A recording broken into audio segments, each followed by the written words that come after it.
My question today is, when Jesus was here, he casted out a lot of demons and things, and I was just wondering, is that something that is still happening today? Are people still being possessed by demons today like they were back then? It seemed like every other time he went to a city, somebody was possessed, but is that something that still happens, and have you ever been a part of anything like that?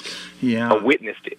Well, I have seen, let's go to the first question. I do think there's something very unique about the time of Christ. As a matter of fact, we look back at a lot of things that were going on in Moses' day, Joshua's day, Elijah, Elisha.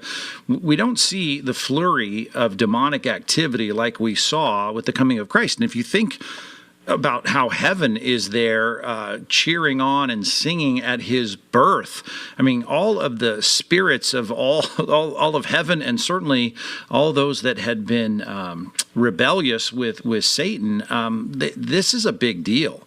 So I do think the coming of Christ, I mean, that's an understatement of the century to say Christ's coming was a big deal. Huge deal. I mean, we still date our checks by his arrival. But the point is that I do think there was a flurry of demonic activity within the ministry realm where Christ was trying to do, and successfully did, he didn't just try, but succeeded in fulfilling all righteousness. And I just think that's why we probably look at all of biblical history and find that there's a whole lot more of that going on in the Gospels than there are even in the book of Acts, even though we do see a couple of situations where it goes on. And one of them is in the realm of the occult.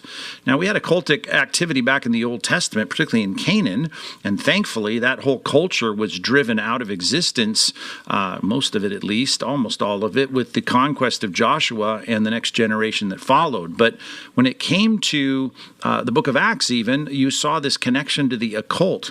And when you saw people that were fortune tellers, or you saw people that were engaged in trying to connect with the dead or be mediums, that's where you find that some of this seems to be the place where you can find continuing demonic activity. Now, in my life, let me just go on. I was going to say in church history again, I think you can't match the kind of demonic activity that you had in the gospel period.